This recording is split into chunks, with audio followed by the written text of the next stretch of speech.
ሀገርን ከማሸነፍ ልማድን ማሸነፍ ይበልጣል። ክፋትን ቆርጦ መጣል ከባድ ነው። ሰንሰለትስ ወይ ቆርጠው ይጥሉታል፣ ወይ ፈልቅቀው ይጥሉታል፣ ወይም ደግሞ ያሰሩ ሰዎች ተመልሰው በሌላ ቀን ይፈቱታል። የኃጢአት ሰንሰለትን ግን እግዚአብሔር ካረዳን መፍታት አይቻልም እና ለዚህ ነው ቅዱስ ዳዊት ጉልበቴ ሆይ እወድሃለሁ ያለው። ተቆጥቼ መስበክን ያውን እየተውኩ መጥቻለሁ። ኑሮ ተቆጥቶት ይሄ ሰው ጦርነት ተቆጥቶት ምን እናርገው ብዬ ዝም ብዬ ተስፋ ነው የምነግራችሁ እና ለተስፋ ደግሞ የቅዱስ ዳዊት መዝሙር ፍጹም ፍጹም መሰላል ነው። ምዕመናን ፈትኑና ውቀሱኝ።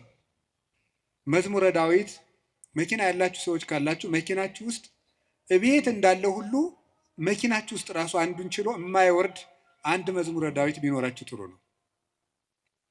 የሆነ ወረፋ እንኳን እስከምትጠብቁ የነዳጅ ወረፋም ሊሆን ይችላል አላውቅም። መኪና ውስጡ ናችሁ 3 መዝሙር ዘምሩ። መስሪያ ቤት ገብታችሁ ወረፋ እስኪደርሳችሁ አንድ መዝሙርም ዘምሩ፣ የዳዊትን መዝሙር። ይገርማችኋል፣ መንገዳችሁ ሁሉ ብርሃን ይሆናል። እውነቴን ነው የምነግራችሁ። መቼም ስብከት ድራማ አይደለም። በቅድስና ሕይወታችን አባቶቻችን አንመስልም። በእውነት እኔ በግሌ ብዙ የጎደፉ ኃጢአቶች ይኖሩብኛል። ግን በጸሎት በኩል ያልሞከርኩትን አልሰብክም። ስለዚህ መዝሙረ ዳዊት አጽናንቶኝ ነው እንጂ የምናገረው ያነበብኩትን አይደለም የምናገረው። የሆነውን ነው የምነግራችሁ። ይጠቅማቸዋል። መዝሙረ ዳዊት አንብቡ። ሰው ላይ አትጠጉ፣ በሰውም አትሸበሩ። እግዚአብሔር ክንድ ላይ እረፉ። ያንን ደግሞ የሚሆነው መዝሙረ ዳዊት ስታነቡ ነው። ዘምሩ። የዳዊት ሲጨንቃችሁም መዝሙረ ዳዊት አነቡ፣ ደስ ሲላችሁም አንብቡ። እግዚአብሔር ደስ ሲለን እሱን ማስታወሳችንን ይፈትነናል። ሲከፋን አኩርፈን አለመውጣታችንን ይፈትነናል። ስለዚህ ሲከፋን የምንዘምር እሱ እግር እንገኝ። ምንድነው? ሴት በሚያስጨንቅ ስቃይ ትወልዳለች፣ ወልዳ ስትጨርስ ከባሏ እግር ትገኛለች ይላል። ኦሪት ዘፍጥረት ያለው አይደለም? በምጥ ወልደሽ በስቃይ ወልደሽ ፈቃድሽ ወደ ባልሽ ይሁን ያለ።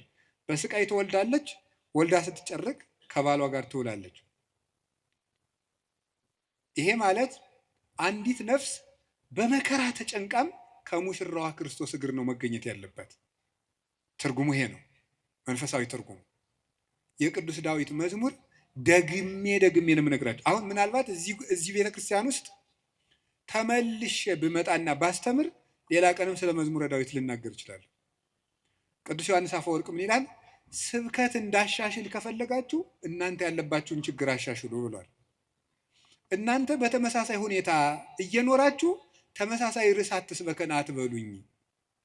ስለዚህ የእናንተ ሕይወት መጀመሪያ የነገርኳችሁን ችግር ከለቀቀ አሁን ደግሞ አዲስ ስብከት ይዤ እመጣለሁ ይላል። ስለዚህ በዚህ ዘመን ሩቅ ነገር ምንድን ነው ቢባል ተስፋ ነው። ሌሊት በምንጣፌ ላይ ሳለው ነፍሴ የወደደችውን ፈለግኩት ይላል መኃልየ ሰሎሞን ላይ። እና ይህን ምንጣፍ የሚለውን ሊቃውንት ሲተረጉሙ ይላሉ በኃጢአት አልጋ ውስጥ ተዘፍቄ ሳለው ፈጣሪዬን አሰብኩት። ውድቀት ውስጥ ሆነን ብንጠራው እግዚአብሔር ይሰማል። እግዚአብሔር እውነተኛ ረዳቴ ነው ያለው ለዚህ ነው። ምእመኔ ወቀርነ ሕይወቴ፣ የምታመንበት የሕይወቴ መመከቻ ቀንድ እግዚአብሔር ነው። ሶበ ጽዋይ ክወል እግዚአብሔር እድህንም ጸሬ፣ ፈጣሪ እግዚአብሔርን በጠራሁት ጊዜ ከጠላቶች እድናለሁ። ይህንን ይዞ ሰሎሞን የእግዚአብሔር ስም የጸና ግንብ ነው ይላል። መጠጊያ የእግዚአብሔር ስም ነው። በስመ አብ ወወልድ ወመንፈስ ቅዱስ አሐዱ አምላክ። በስመ አብ ወወልድ ወመንፈስ ቅዱስ አሐዱ አምላክ። በስመ አብ ወወልድ ወመንፈስ ቅዱስ አሐዱ አምላክ አሜን። ይትባረክ እግዚአብሔር አምላከ አበዊነ ቅዱሳን ዘሰባህ ምሕረቱ በላዕሌነ። ምሕረቱን ቸርነቱን ይቅርታውን በሕይወታችን ላይ ያጸናልን የአባቶቻችን ፈጣሪ የእኛም ፈጣሪያችን እግዚአብሔር ላደረገልን በልቡናችን አስበን በአንደበታችን ተናግረን ስለማንፈጽመው ቸርነቱ ሁሉ ስሙ የተመሰገነ ይሁን። የእናታችን የቅድስት ድንግል ማርያም የቅዱስ መስቀሉ የቅዱሳን መላእክት የቅዱሳን ነቢያት የቅዱሳን ሐዋርያት የቅዱሳን ጻድቃን በረከታቸው ረድኤታቸው ከሁላችን ጋር ይሁን።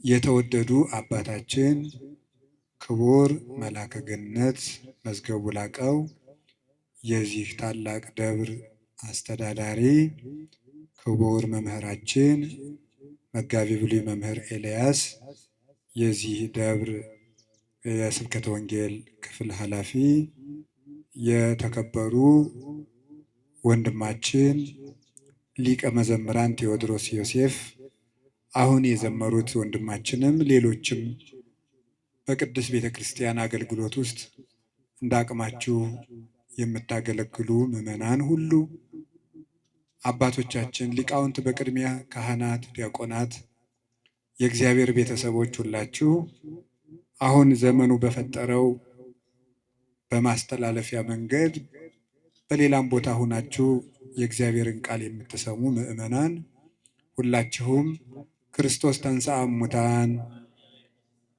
አሰሮ ለሰይጣን ሰላም ኮነ። ሰላምን የሰጠን አምላክ ክብር ምስጋና ይግባው። በመካከላችን ተገኝቶ እንዲያስተምረን ቅዱስ ፈቃዱ ይሁን። አፈቅረከ እግዚኦ በኃይሌ፣ ጉልበቴ ሆይ እወድሃለሁ በሚል ርዕስ ነው የምንማማረው። የቅዱስ ዳዊት መዝሙር 17 ቁጥር 1 ላይ የምናገኘው ኃይለ ቃል ነው።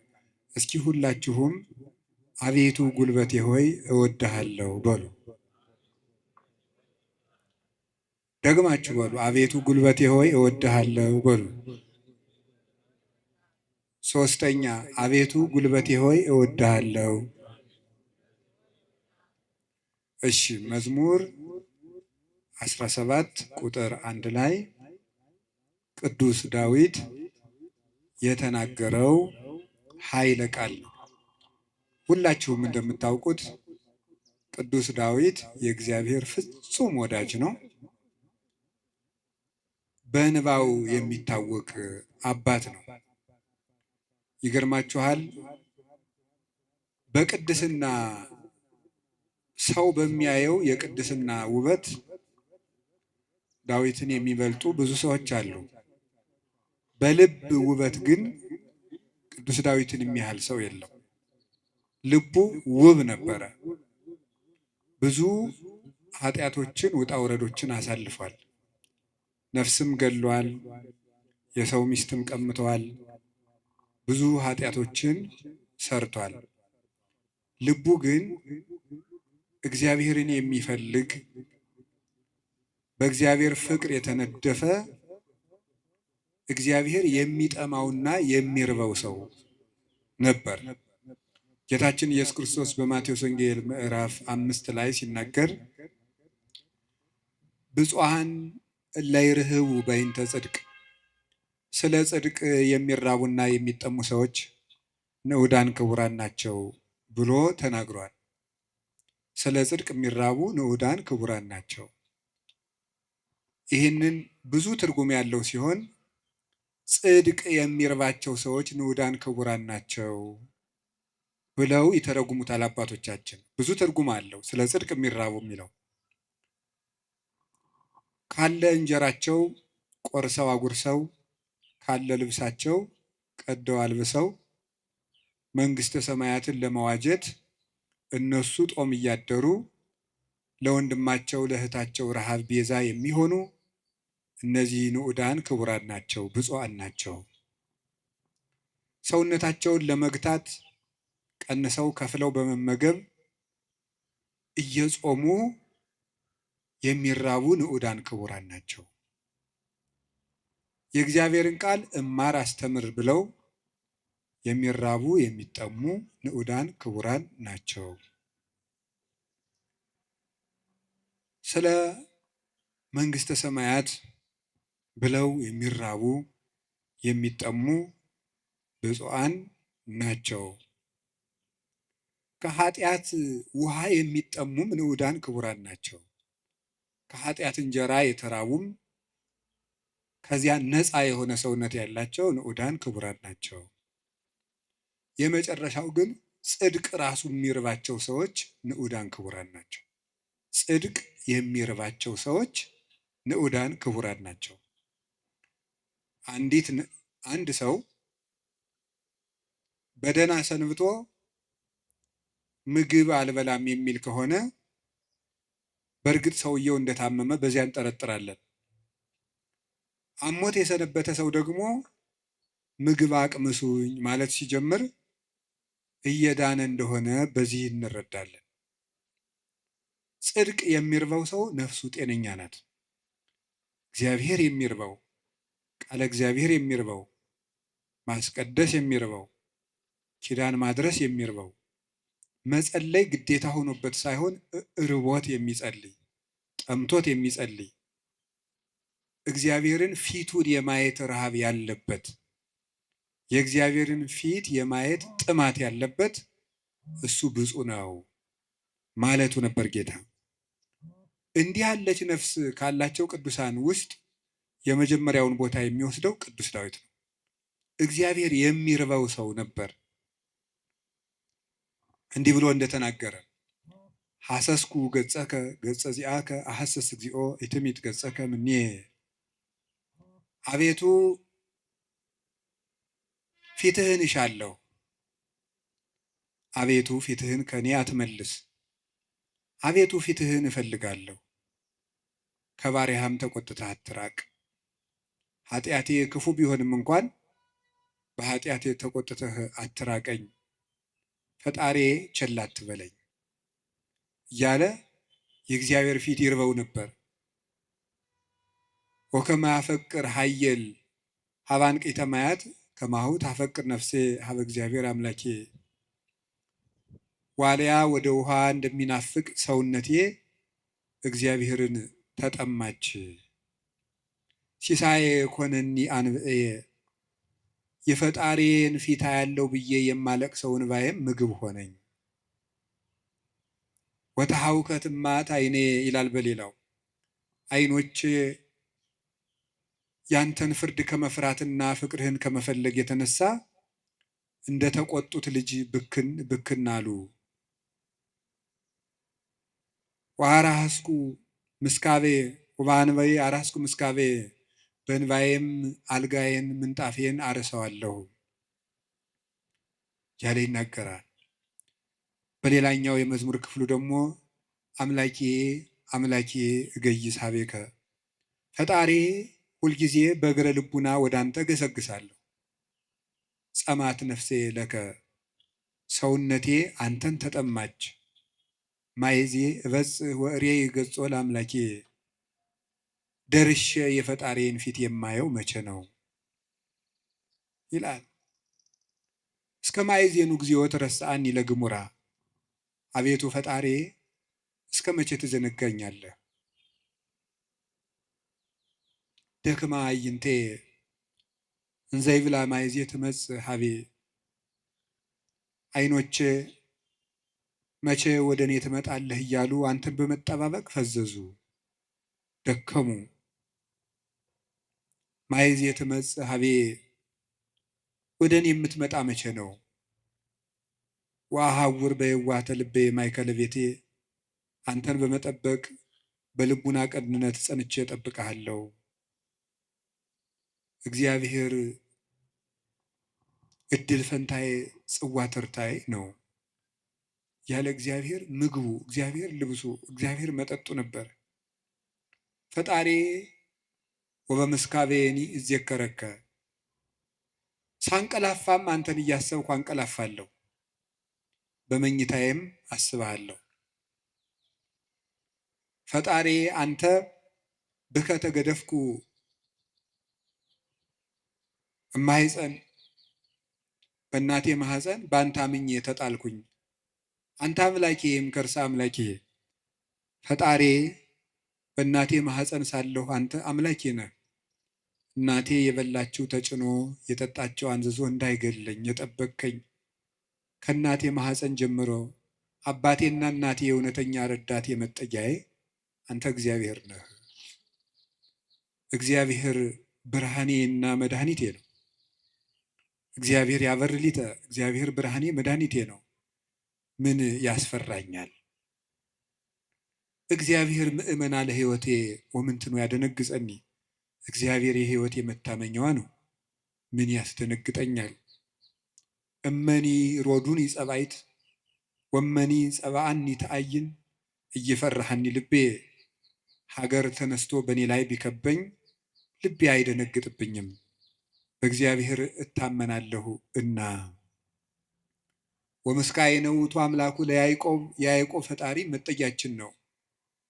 ወበይንተ ዘይንፈርህ ለማድለቅለቀት ምድር ወለመኒ ፈለሶ አድባር ውስተ ልበ ባሕር። ስለዚህ ተራሮች እየተነሱ ወደ ባህር ልብ ቢወረወሩ እግዚአብሔር መጠጊያችን ነውና አንፈራም ያለ እግዚአብሔርን የቀመሰ ሰው ነበር ቅዱስ ዳዊት። ጣዕሙን ቅረቡ ሀቤሁ ያብርህ ለክሙ፣ ወደ እሱ ቅረቡ ብርሃነ ረድኤቱን ያበራላችኋል። ጣዕሙ ታይምሩ ከመሄር እግዚአብሔር፣ እግዚአብሔር ፍጹም ቸር እንደሆነ ቅመሱ። እግዚአብሔርን ከመውደዱ የተነሳ ቅዱስ ዳዊት አሐተ ሰአልክዎ ለእግዚአብሔር፣ እግዚአብሔርን አንዲት ነገር ለመልኩት ወኪያስስ እሷንም እሻለሁ። እግዚአብሔርን ደስ የሚያሰኘውን ነገር አውቅ ዘንድ በቤተ መቅደሱም አገለግለው ዘንድ። ቅዱስ ዳዊት እግዚአብሔርን ከመውደዱ የተነሳ ለእግዚአብሔር ልጅ ብቻ ሳይሆን ጉድፍ ሆኖ መጣልን ሳይቀር ይወድ ነበር። ጥቀ ፍቁር አብያቲከ እግዚኦ እግዚእ ኃያላን ተፈሳሐት ነፍሴ በአፍቅሮ አይጻዳቲከ። የኃያላን መላእክት ፈጣሪ እግዚአብሔር ሆይ ማደሪያዎችህ ቤተ መቅደሶችህ እንደምን የተወደዱ ናቸው። ሰውነቴ ቤተ መቅደስን በመውደድ ደስ አላት። አብደርኩ እትገደፍ ውስተ ቤተ እግዚአብሔር ምንበር ውስተ ቤተ ኃጥአን። በኃጥአን ድንኳን ቤት አዳራሽ ተመችቶኝ ከሚኖር በእግዚአብሔር ቤት ብጣል እንኳ ደስ ይለኛል ይላል ቅዱስ ዳዊት። እግዚአብሔርን አመስግኖ የማያልቅበት ነው። በተስፋ ባሕቲትከ አኅደርከኒ፣ በአንተ አለኝታ አንተ ብቻ ባለኝታ አሳደርከኝ። በአንተ አምኜ እሰክም ወነውም፣ ዓይኖቼንም በአንተ አምኜ እከድናቸዋለሁ። ስነሳም አንተን አምኜ እነሳለሁ እያለ ልቡን በእግዚአብሔር የጣለ እግዚአብሔርን የሚወድ ሰው፣ የእግዚአብሔር ልብ የፈሰሰለት ሰው ነበረ። እንደ አባት ሲቆጣው ብክን ብሎ የሚደነግጥ፣ በፍቅሩ የተነደፈ ርኅሩህ፣ ጠላቶቹንም ስለ እግዚአብሔር ብሎ የሚወድ የጌታችን የኢየሱስ ክርስቶስ ወንጌል ምልክት የነበረ አባት ነው ቅዱስ ዳዊት። ለዚህ ነው የዳዊት መዝሙር በተዘመረበት አጋንንት የሚደነግጡት፣ ልብ ሰላም የሚያገኘው። ስለዚህ የተወደዳችሁ ምዕመናን በጨነቃችሁ ጊዜ መዝሙረ ዳዊትን በጣም ውደዱት። እኔ ማስተማር ከጀመርኩ ጀምሮ ስለ መዝሙረ ዳዊት ነው የምናገረው። ልክ እናንተ እንደምትጨነቁት እኛም እኮ ይጨንቀናል። እኛም የምንጨነቅበት ጊዜ አለ። እናንተ ኃጢአት እንደምትሰሩ እኛም እንሰራለን። በተጨነቅን ጊዜ ግን የምናርፈው ከዳዊት መዝሙር አንዱን በመዘመር ነው። እንዲያውም እናንተ ጥሮች ናችሁ፣ እድለኞች ናችሁ። እናንተ ቢጨንቃችሁ ወደ አንድ ቄስ ሄዳችሁ ትናዘዛላችሁ። ቄስ ሲጨንቀው ግን ወደ ማን ይሄዳል? ጳጳሱ ቢጨንቃቸው ከፓትርያርኩ ይሄዳሉ። ፓትርያርኩ ቢጨንቃቸው የት ይሄዳሉ? በወንበር መቀመጥ ዕዳ ነው። አባት መሆን ሌላውን አጽናንቶ ራስ መጽናኛ ደግሞ ይቸግራል። የዚያን ጊዜ መጽናኛ የቅዱስ ዳዊት መዝሙር ነው እና ያልሆነ ሰው ስልክ ቢደውልላችሁ ማለት ሰው ስልክ ደውሎ ቢያስፈራራችሁ፣ ሰው በስልክ ቢሰድባችሁ፣ ያመናችሁት ቢከዳችሁ፣ አደጋ ወደ እናንተ እየመጣ እንደሆነ ብትሰሙ ከዳዊት መዝሙር አንድ አውጥታችሁ አንብቡ። እዚህ የመጣችሁት ለሕክምና ነው። እንጂ እንደ አሬዮስፋጎስ አደባባይ አሬዮስፋጎስ አደባባይ የሚባል አለ ግሪክ ውስጥ። ዛሬ ምን አዲስ ፍልስፍና ይነገር ይሆን ተብሎ ህዝቡ ሁሉ አዲስ ወሬ ለማዳመጥ የሚሄድበት ነው። ስለዚህ መምህር ገሌ ምን ይሰብክ ይሆን ብላችሁ መቼስ አልመጣችሁም። ከብዙ ስራችሁ ከጠበበ ሰዓታችሁ ምናልባትም አንዳንዶቻችሁ ለመኖር ከተቸገራችሁበት ሳንቲማችሁ በታክሲ አውጥታችሁ ነው የምትመጡት። ይህንን እረዳለሁ። እኔ አንዳንድ ጊዜ የገጠር ሰው ያሳዝነኛል፣ አንዳንድ ጊዜ የከተማ ሰው ያሳዝነኛል። የገጠር ሰው የሚያሳዝነኝ በሚያሳዝንበት ነው፣ ለእነሱ ነግራቸዋለሁ። የከተማ ሰው አንዳንድ ጊዜ የሚያሳዝነኝ ደግሞ በተለይ ታክሲ የሚሰለፍ ሰው ያሳዝነኛል። እውነቴን አይደል የምነግራችሁ፣ አልዋሽም። ሰው ሲሰራ ውሎ በቤቱ ለመግባት ደግሞ ታክሲ ተሰልፎ ብር ይዞም ለካ ደግሞ መሄድ ያቅታል። ወረፋው ደግሞ 1 ሰዓት 2 ሰዓት ደግሞ ይፈጃል። እንደገና ሄዶ ምን ብሎ ታክሲውም ተወዷል አሉ። ከዛችሁ ግን ይሄ በታምር ነው ሰው የሚኖረው፣ በታምር ነው። ካልሰረቃችሁ በቀር በታምር ነው እየኖራችሁ ያላችሁ፣ አንዳንዱን ማለት ነው። እና በዚህ ሁሉ ነገር መሀል የመጣችሁት ለሕክምና ነው። ሊታከም የሄደ ሰው የታዘዘለትን መድኃኒት ሲውጥ ነው ድህነት የሚያገኘው። አሁን የምነግራችሁን ነገር አድርጉት፣ እረፍት ታገኛላችሁ። በተጨነቃችሁ ጊዜ ሞባይላችሁን ከፍታችሁ የሆነ ነገር ወደ ማዳመጥ አትሂዱ። መዝሙረ ዳዊት መኪና ያላችሁ ሰዎች ካላችሁ መኪናችሁ ውስጥ እቤት እንዳለው ሁሉ መኪናችሁ ውስጥ ራሱ አንዱን ችሎ የማይወርድ አንድ መዝሙረ ዳዊት ቢኖራችሁ ጥሩ ነው። የሆነ ወረፋ እንኳን እስከምትጠብቁ የነዳጅ ወረፋም ሊሆን ይችላል፣ አላውቅም። መኪና ውስጡ ናችሁ 3 መዝሙር ዘምሩ። መስሪያ ቤት ገብታችሁ ወረፋ እስኪደርሳችሁ 1 መዝሙርም ዘምሩ፣ የዳዊትን መዝሙር። ይገርማችኋል፣ መንገዳችሁ ሁሉ ብርሃን ይሆናል። እውነቴን ነው የምነግራችሁ። መቼም ስብከት ድራማ አይደለም። በቅድስና ሕይወታችን አባቶቻችን አንመስልም። በእውነት እኔ በግሌ ብዙ የጎደፉ ኃጢአቶች ይኖሩብኛል። ግን በጸሎት በኩል ያልሞከርኩትን አልሰብክም። ስለዚህ መዝሙረ ዳዊት አጽናንቶኝ ነው እንጂ የምናገረው ያነበብኩትን አይደለም የምናገረው። የሆነውን ነው የምነግራችሁ። ይጠቅማቸዋል። መዝሙረ ዳዊት አንብቡ። ሰው ላይ አትጠጉ፣ በሰውም አትሸበሩ። እግዚአብሔር ክንድ ላይ እረፉ። ያንን ደግሞ የሚሆነው መዝሙረ ዳዊት ስታነቡ ነው። ዘምሩ። የዳዊት ሲጨንቃችሁም መዝሙረ ዳዊት አንቡ፣ ደስ ሲላችሁም አንብቡ። እግዚአብሔር ደስ ሲለን እሱን ማስታወሳችንን ይፈትነናል። ሲከፋን አኩርፈን አለመውጣታችንን ይፈትነናል። ስለዚህ ሲከፋን የምንዘምር እሱ እግር እንገኝ። ምንድነው? ሴት በሚያስጨንቅ ስቃይ ትወልዳለች፣ ወልዳ ስትጨርስ ከባሏ እግር ትገኛለች ይላል። ኦሪት ዘፍጥረት ያለው አይደለም? በምጥ ወልደሽ በስቃይ ወልደሽ ፈቃድሽ ወደ ባልሽ ይሁን ያለ። በስቃይ ትወልዳለች፣ ወልዳ ስትጨርቅ ከባሏ ጋር ትውላለች። ይሄ ማለት አንዲት ነፍስ በመከራ ተጨንቃም ከሙሽራዋ ክርስቶስ እግር ነው መገኘት ያለባት። ትርጉሙ ይሄ ነው፣ መንፈሳዊ ትርጉሙ። የቅዱስ ዳዊት መዝሙር ደግሜ ነው የምነግራችሁ። አሁን ምናልባት እዚህ ቤተክርስቲያን ውስጥ ተመልሼ ብመጣና ባስተምር ሌላ ቀንም ስለ መዝሙረ ዳዊት ልናገር ይችላል። ቅዱስ ዮሐንስ አፈወርቅ ምን ይላል? ስብከት እንዳሻሽል ከፈለጋችሁ እናንተ ያለባችሁን ችግር አሻሽሉ ብሏል። እናንተ በተመሳሳይ ሁኔታ እየኖራችሁ ተመሳሳይ ርዕስ አትስበከን አትበሉኝ። ስለዚህ የእናንተ ሕይወት መጀመሪያ የነገርኳችሁን ችግር ከለቀቀ አሁን ደግሞ አዲስ ስብከት ይዤ እመጣለሁ ይላል። ስለዚህ በዚህ ዘመን ሩቅ ነገር ምንድን ነው ቢባል ተስፋ ነው። ተቆጥቼ መስበክን ያሁን እየተውኩ መጥቻለሁ። ኑሮ ተቆጥቶት ይሄ ሰው ጦርነት ተቆጥቶት ምን እናርገው ብዬ ዝም ብዬ ተስፋ ነው የምነግራችሁ። እና ለተስፋ ደግሞ የቅዱስ ዳዊት መዝሙር ፍጹም መሰላል ነው። ምዕመናን ፈትኑና ውቀሱኝ። ማታ ማታ አንድ መዝሙረ ዳዊት ድገሙ። ከመተኛታችሁ በፊት እንደው 1 ሰዓት 2 ሰዓት 3 ሰዓት በቃ ከስልካችሁ ፍሪ መሆን አለባችሁ። ዛሬ መዝሙረ ዳዊት አንብቡ። እግዚአብሔር ከእናንተ ጋር ይሆናል። ቅዱስ መቃርስ ምን ይል ነበር? ጌታዬና አምላኬ መጠጊያዬ ኢየሱስ ክርስቶስ ሆይ ይህንን ሌሊት የማድርበት ጉልበት የለኝም። ሌሊቱን እንዴት እንደማድር አንተ ታውቃለህ። አንተ ከኔ ጋር ሁን፣ በፈቃድህ አሳድረኝ ብሎ ይጸልይ ነበር።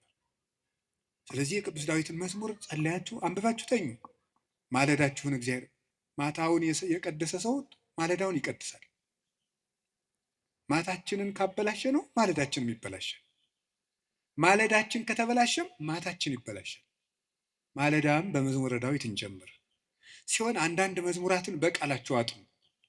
ስንት ነገር ተሸመድዶ የለ እንዴ? ሐሜት እኮ አሁን ስንት ሰው ያውቃል። ሰው እኔ እንደው አንዳንድ ጊዜ ይገርመኛል። ሰው ወሬ እንዴት አድርጎ እንደሚይዝና ቃለ እግዚአብሔር አጥና ሲሉት ግን ወራ ይዘው ሐሜት ግን በ5 ደቂቃ ስንት ሐሜት ይሸመድዳል። አጥኑ መዝሙረ ዳዊት መጠጊያችሁን እግዚአብሔር አድርጉ እና ቅዱስ ዳዊት በረከተ እግዚአብሔር የሞላበት ፍጹም የፍቅር ሰው ነበረ። ሰውንና እግዚአብሔርን ይወድ ነበር እላችኋለሁ።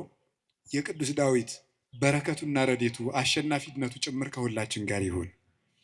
ቅዱስ ዳዊት ጠላቶቹ ሁሉ ተሸንፈውለት እረፍት ካገኘ በኋላ የዘመረው መዝሙር ነው ይባላል።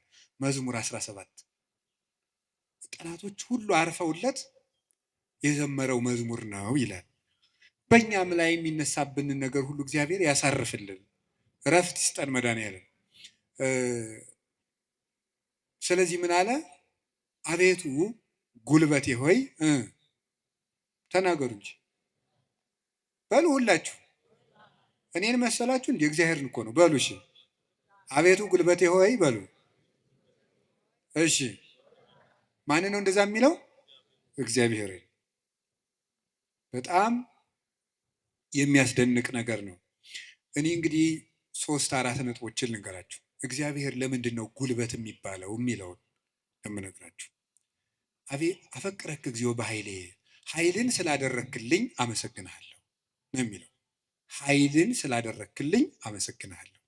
ግዕዙ እንደዛ ብሎ ይፈታዋል። አንድምታችን አንድም ስላደረክልኝ ኃይል አመሰግንሃለሁ፣ አንድም ኃይልን የምታደርግልኝ ነህና አመሰግንሃለሁ። ያለፈውንም የሚመጣውን እስካሁን ኃይልን ስላደረክልኝ አመሰግንሃለሁ፣ ነገም ኃይልን ስለምታደርግልኝ ቀድሜ አመሰግንሃለሁ። ሲናገር እግዚአብሔር ኃይሌ ወፀወኔ ወመዳኔ፣ እግዚአብሔር ኃይሌ፣ እግዚአብሔር መጠጊያዬ፣ እግዚአብሔር መድኃኒቴ ነው ይላል። እግዚአብሔር ኃይሌ ነው፣ እግዚአብሔር መጠጊያዬ አምባዬ ነው፣ እግዚአብሔር መድኃኒቴ ነው።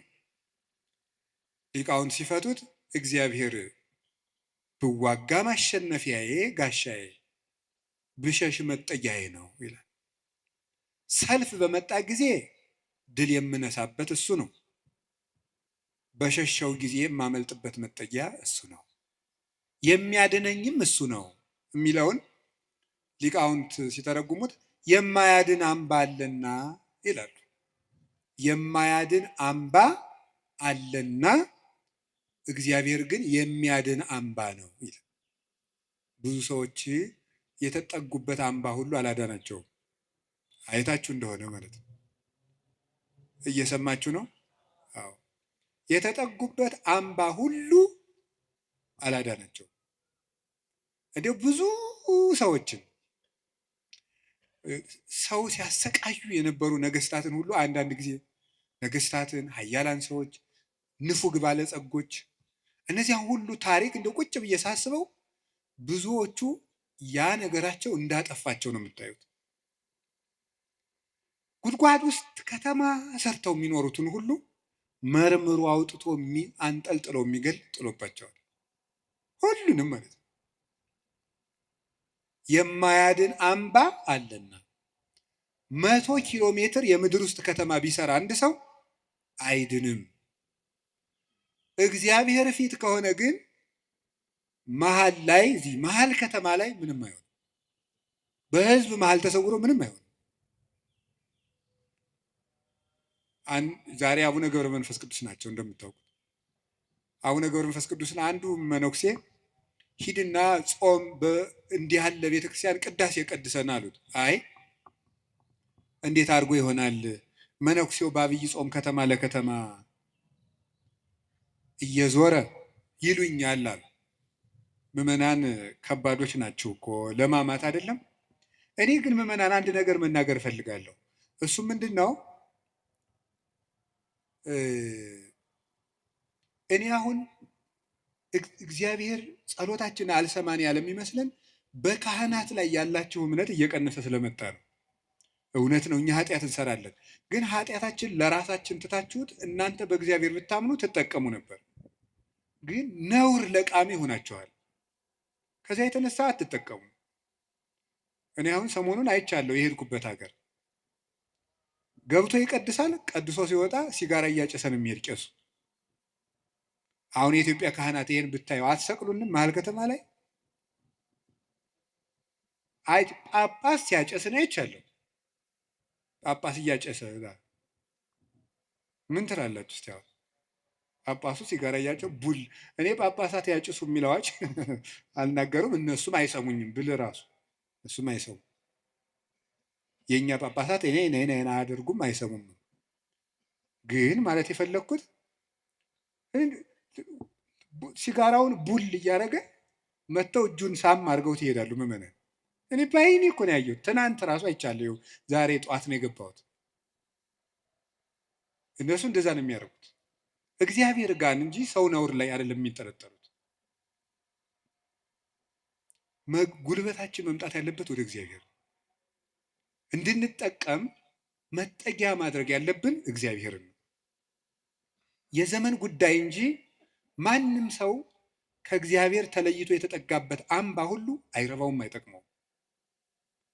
ከእግዚአብሔር የተጠጋ ግን ይኸው ኤልዛቤልን ታውቋታላችሁ አይደለም? ናቡቴን እንደዚህ አድርጋ አስገድላ፣ እሷ ግን በግንብ የተሰራ ምርጥ ቤት በዘመኑ ድንጋይ ተወርሮ የማይፈነቅለው ቤት በሙሉ ሰርታ፣ ሰረገላ የማይገባበት ቤት ፈርሳ፣ ቤት ሰርታ፣ በጦር የማይወጋ ቤት ሰርታ፣ ይገርማችኋል፣ ገለው አውጥተው በመስኮት ነው እንዲያውም ጎትተው የጣሏት። ደሟንም ውሻ ነው የላሰው። መጽሐፍ ቅዱስ ይናገራል።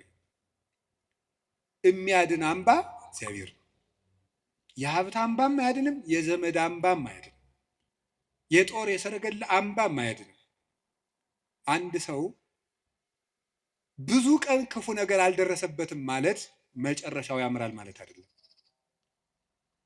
ጽዋው ሞልቶ እስኪፈስ እግዚአብሔር ሊታገስ ይችላል። ትዕግስቱን የፈጸመለትና ሰው በቸርነቱ መጠቀም ያቃተው ዕለት ግን የፍርዱን ጽዋ ይቀደዋል። የሚያድን አምባ እግዚአብሔር አምባዬ ነው፣ ተጠግቼ የማልፍበት የሚያድን አምባዬ እግዚአብሔር። ዘመድም ስልጣንም ወገንም የጓደኛ ብዛትም መሳሪያም አያድንም። የሚያድነው እግዚአብሔር። ለዚህ ነው ኃይሌ ወፀወኔ ብሎ ወመድኃኔ የጨመረበት። የሚያድን አምባዬ አምላኬ ረዳኤ ወቱ የከልቦቱ፣ ፈጣሪ እውነተኛ ረዳቴ ነውና እታመንበታለሁ። እውነተኛ ረዳቴ ነው ብሏል። እውነተኛ ረዳቴ ነው ሲል እውነተኛ ረዳት ማለት ምን ማለት ነው? እውነተኛ ረዳት ለምሳሌ አሁን ሰው እንጀራ አብልቶ እያበላ ብር ሰጥቶ ብር የሰጠውን ሰውዬ ቪዲዮ ይቀርጻል። ልብስ አልብሶ ቪዲዮ ይቀርጻል። አሁን ደግሞ በእነዚያ ሰዎች ላይም አትፍረዱ። እንደዚህ ስላችሁ አንድ ሰውዬ ነበር ቅዱስ ዮሐንስ አፈወርቅን ሄዶ እንዲህ ያለው፣ መምህር ሆይ ምጽዋት መመጽወት እወዳለሁ፣ ስመመጸውት ደግሞ ስመሰገን ደስ ይለኛል። ስለዚህ ውዳሴ ከንቱ ካለበት ጽድቁ አይጠቅመኝም ማለት ነው። ምጽዋቱን ልተወው ትላለህ ወይስ እንዴት ታላድርግ አለው። ተወው አለው። አይ ምጽዋቱን ተወው ካልከኝ ውዳሴ ከንቱን ተወው ካልከኝ ምጽዋቱን እተዋለሁ አለው። በል እንግዲህ ከነ ውዳሴ ከንቱ መጹት አለው። ምክንያቱም ሰው አዝመራ ዘርቶ ምንም ባይጠብቀው ለእሸት ያህል ጥቂት ጥቂት አያጣም።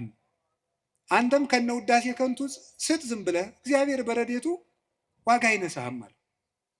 ስለዚህ እገሌ መመስገን ፈልጓል አትበብ፣ ይፈልግ፣ እኛ ምን አገባን፣ ይፈልግ ማለት የፈለግኩት ግን እውነተኛ ረዳት የተባለው በመርዳቱ የማይመካ እግዚአብሔር ነው። በመርዳቱ አይመካም። ገብቷችኋል አይደል? አንዳንድ ሰው ሱሪ ገዝቶ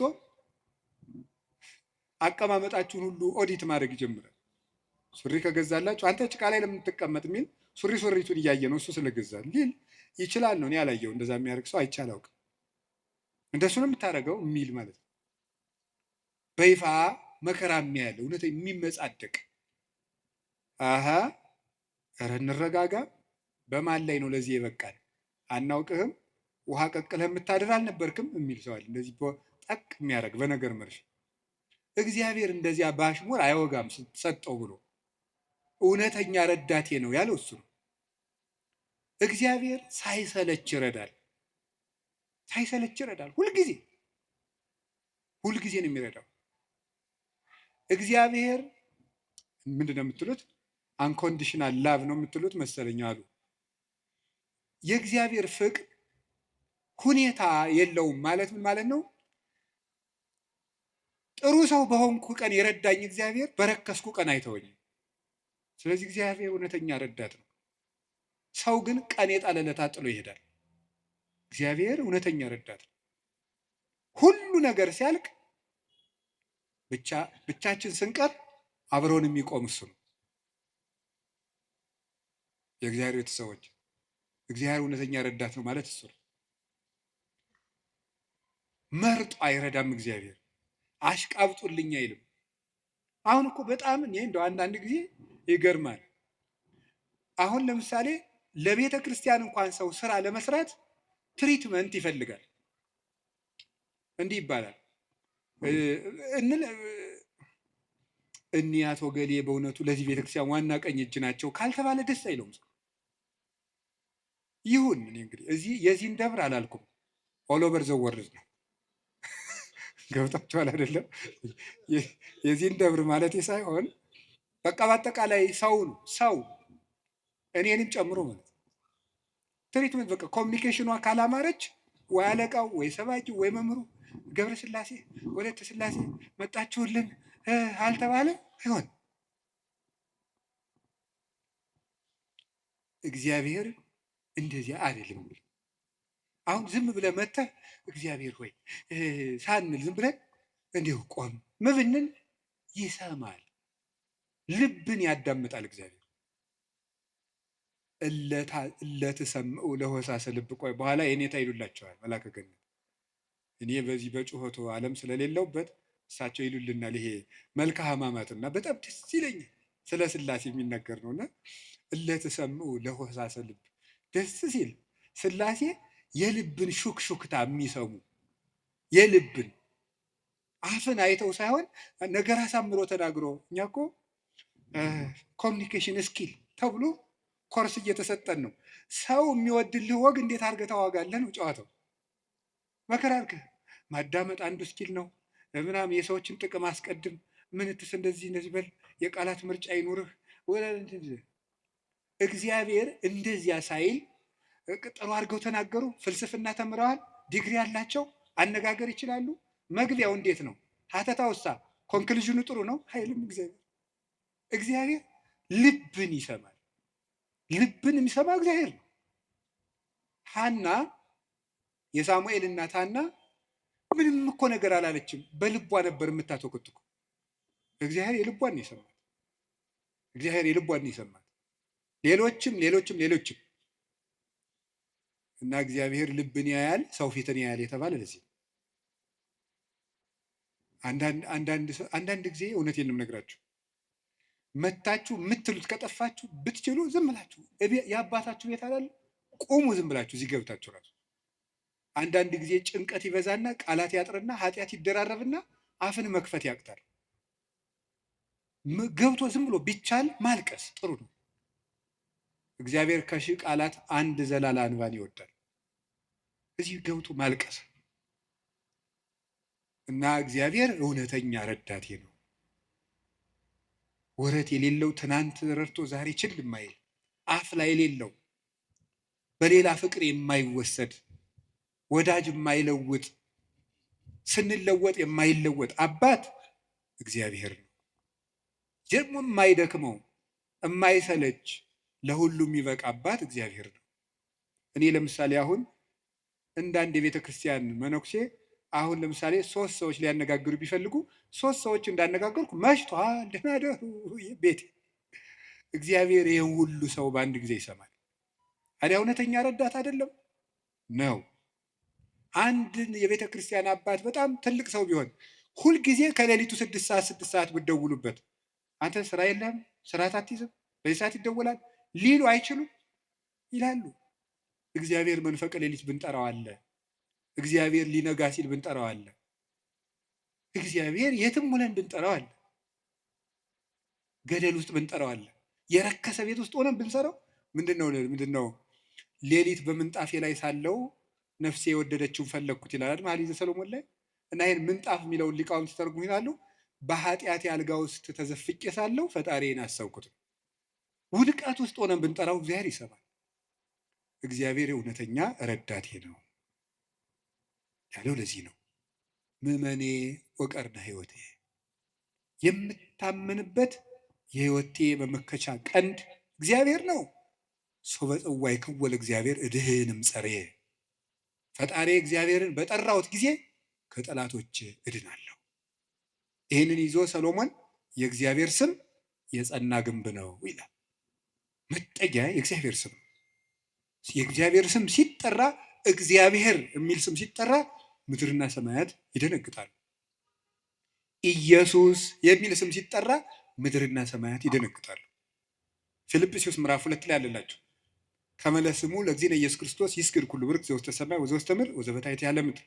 ለኢየሱስ ክርስቶስ ስም በሰማይና በምድር ከሰማይ በላይና ከምድር በታች ያለ ጉልበት ሁሉ ሊንበረከክ ይገባል። ለአንድ መነኩሴ ገዳም ሲገባ ከሚሰጠው ትምህርት አንዱ የኢየሱስ ክርስቶስን ስም መላልሰ መጥራትን አታቋርጥ ነው የሚባለው። የኢየሱስ ክርስቶስን ስም ኢየሱስ ክርስቶስ ጌታዬ ኢየሱስ ክርስቶስ ወይ ማረኝ ብዙ ቀን እናገራለሁ። እንዲህ ኢየሱስ ክርስቶስ የሚለው ስም ዝም ብሎ የሚቀር ስም አይደለም።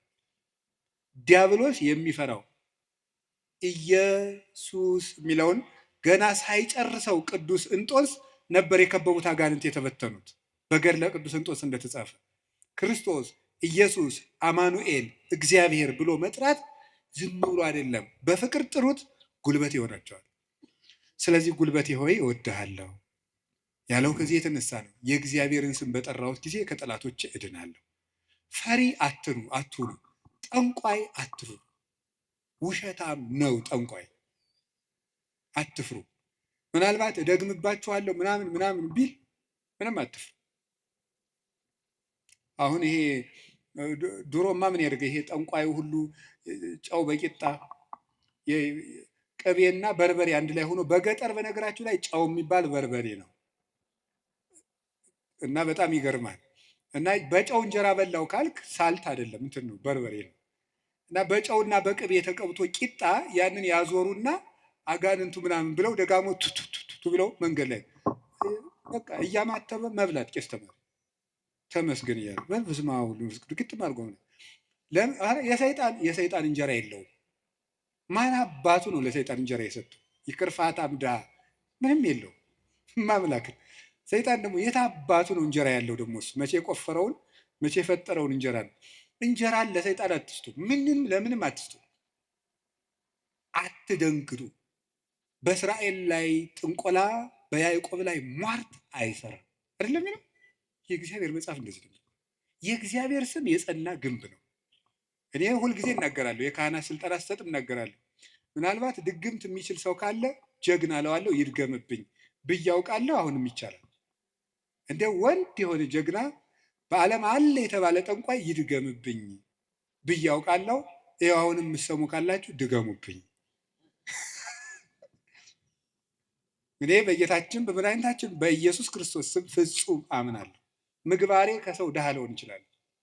በክርስቶስ ስም ግን ቀልድ የለም። ስሙን በስመ አብ ወወልድ ወመንፈስ ቅዱስ በጠራሁት ጊዜ ውዬ ባድር አንዳች እንደማይዞረኝ አምናለሁ። እውነቴን ልነግራችሁ።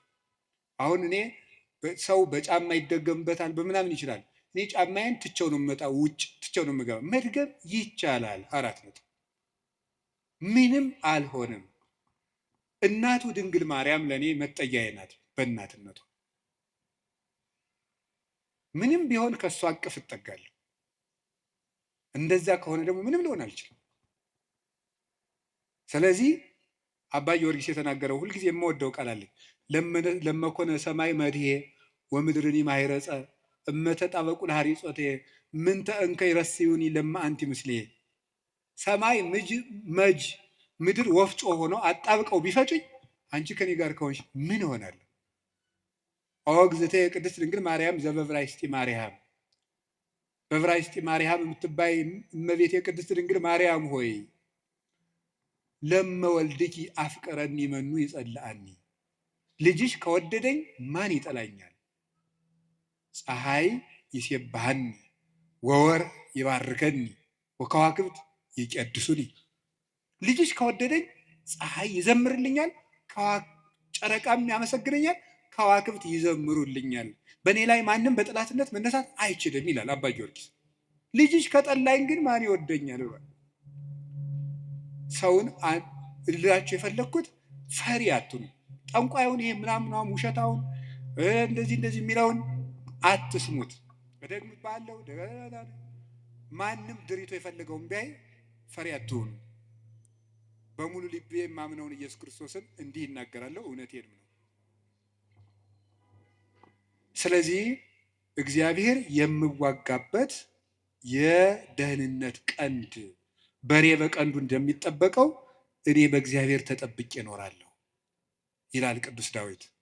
እግዚአብሔር ሁላችንንም ይጠብቀን፣ ከሌሊት ከሚሰብር በቀን ከሚወርጅ ያድነን መድኃኔዓለም።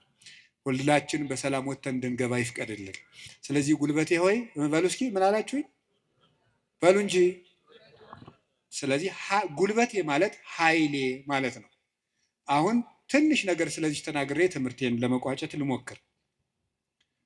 ኃይል፣ በዚህ ዓለም ላይ ኃይል የሚባሉ ብዙ ነገሮች አሉ። የኤሌክትሪክ ኃይል አለ፣ የፊዚክስ ኃይል አለ፣ ሌላም ብዙ ኃይል አለ። እነዚያን ኃይሎች እዛው ትቻቸው፣ ግን በዚህ ደግሞ በማህበራዊ ኃይል በሚባለው ደግሞ ጥሩ ኃይሎች አሉ። እነሱ ኃይሎች ሶሻል ፓወርስ የሚባሉት እዛ ውስጥ ምን አለ? ለምሳሌ የመጀመሪያው እና አንዱ ኃይል የሚባለው የሞራል ፓወር የሚባል አለ። ሞራል ፓወር ማለት የስነ ምግባር ኃይል ማለት ነው።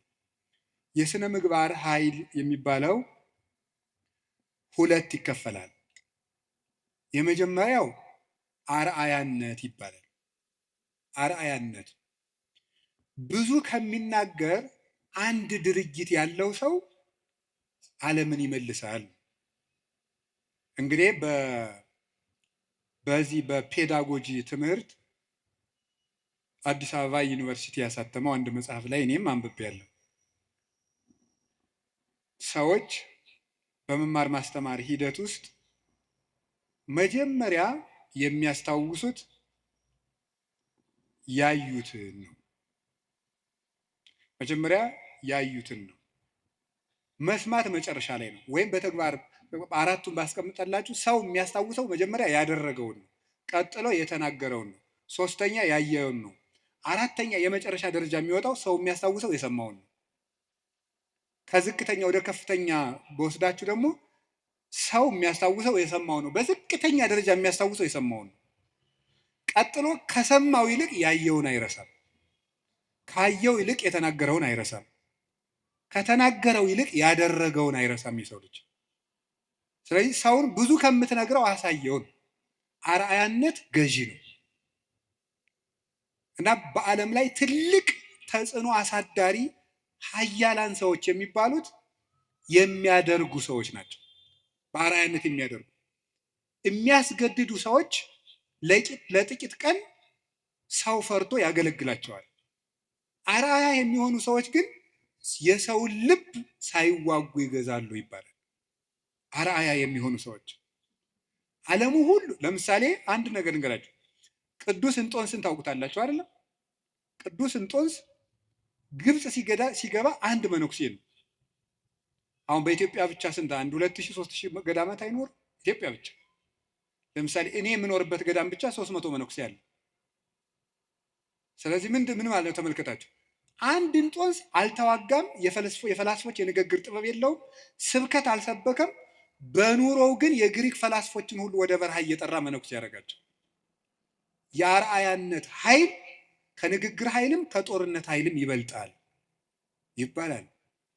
በዛውም እንግዲህ ቢሮ የምትሰሩ ሰዎች ካላችሁ ሰውን ከምትቀጡት ይልቅ አርአያ ብትሆኑት ሰው ሁሉ ይገዛላችኋል። ሰዓት የማታከብሪ ወዮልሽ፣ ሰዓት የማታከብር ወዮልህ ከማለት እርስዎ ሰዓት ቢያከብሩ ሰው ሁሉ ሰዓት ያከብራል እንደ ማለት ያለ ነው። አንድ ሁለተኛ ደግሞ ሪኒዋል ፓወር የሚባለው የመታደስ ኃይል ነው፣ ወይም የንስሐ ኃይል ነው። ኃይል የሚባለው ንስሐ ገብቶ የመለወጥ ኃይል። ከክፋት የተመለሱ ሰዎች በዓለም ላይ ተጽዕኖ የማሳደር ኃይል አላቸው። ለምሳሌ ቅዱስ ጳውሎስ ምንድን ነው የሚለው? ዘአነ ቀዳሚሆሙ ለኃጥአን አይደል የሚለው? እኔ መጀመሪያቸው የምሆን ኃጥአንን ከኔ ጀምሮ የእግዚአብሔር ፈቃድ ለሰዎች ሁሉ እንዲድኑ ነው ነበር ያለው። ስለዚህ ንስሐ የገቡ ሰዎች በዓለም ላይ ተጽዕኖ ይፈጥራሉ። ቅዱስ ጳውሎስ የመጀመሪያው፣ ቅዱስ ጴጥሮስ፣ ማርያም ግብፃዊት፣ ሙሴ ጸሊም የግብፅ ገዳማትን በሙሉ መዓዛው በሙሉ ያወዳል። ቅዱስ ዳዊት የንስሐ ሰው ነው። ሰሎሞን የንስሐ ሰው ነው። ንስሐ የገቡ ሰዎች ኃይል አላቸው። እግዚአብሔር እንዲያውም እንደተነሳ ያህል የሚወደው የለም። በሉቃስ ወንጌል ምዕራፍ 15 እንደተጻፈ ካልበደሉ ጻድቃን ከ99 ነገደ መላእክት ይልቅ ንስሐ በሚገባ አንድ ኃጢአተኛ በሰማይ መላእክት ደስታ ይደረጋል ተብሎ እንደተጻፈ። ስለዚህ ንስሐ ኃይል አለው። አሁን ቅዱስ ዳዊት እግዚአብሔር ኃይሌ ነው ሲለው ስነ ምግባር ብሰራ ስነ ምግባር እንድትሰራ የረዳኸኝ አንተ ነህ ማለቱ ነው። ጥሩ ነገር ሰርቼ ከሆነ ያለ አንተ ጥሩ መሆን አልቻልኩም ማለቱ ነው። ጥሩ መሆንም የሚገኘው በእግዚአብሔር። እግዚአብሔር ከተማን ካልጠበቀ ጠባቂዎች በከንቱ ይደክማሉ፣ እግዚአብሔር ቤትን ካልሰራ ሰራተኞች በከንቱ ይደክማሉ የሚለው ሲተረጎም፣ አባቶቻችን ሲተረጉሙት ቤትን ካልሰራ ሰራተኞች በከንቱ ይደክማሉ የሚለው ሲተረጉሙት፣ እግዚአብሔር ምግባረ ቤትን ካልሰራ፣ እግዚአብሔር ሀገረ ምግባርን ካልሰራ፣ እግዚአብሔር ሰውነትን ካልጠበቀ በንጽህናው ሰው መጠበቅ አይችልም። በገዛ ራሱ ሰው ራሱን መጠበቅ አይችልም እግዚአብሔር ካልጠበቀ።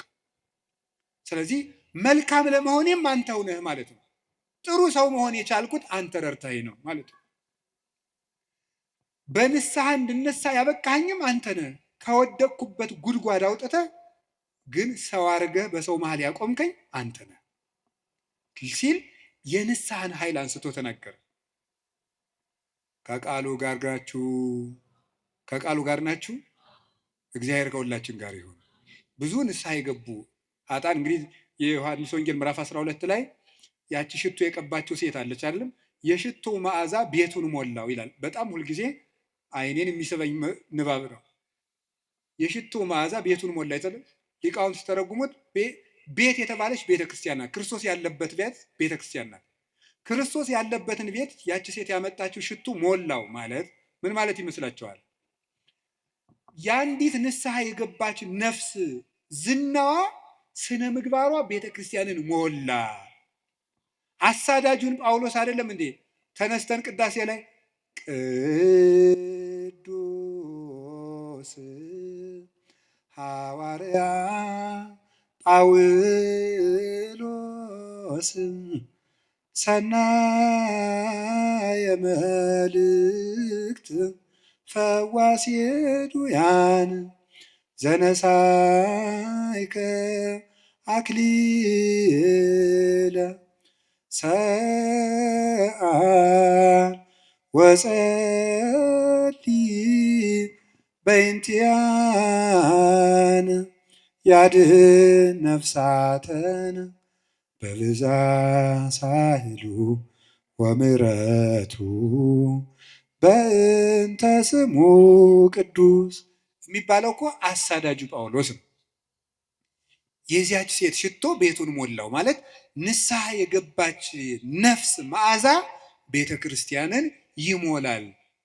ተዘከረነ ሳይባል ቅዳሴ ተቀድሶ ያውቃል? ሰምታችኋል? ይቀደሳል ነው አትሰሙ? ተዘከረነ ሳይባል ቅዳሴ ያልቃል? ስለዚህ የዚህ ወንበዴ መዓዛ ቤተ ክርስቲያንን አልሞላትም? ሞልቷታል፣ ሞልቷታል።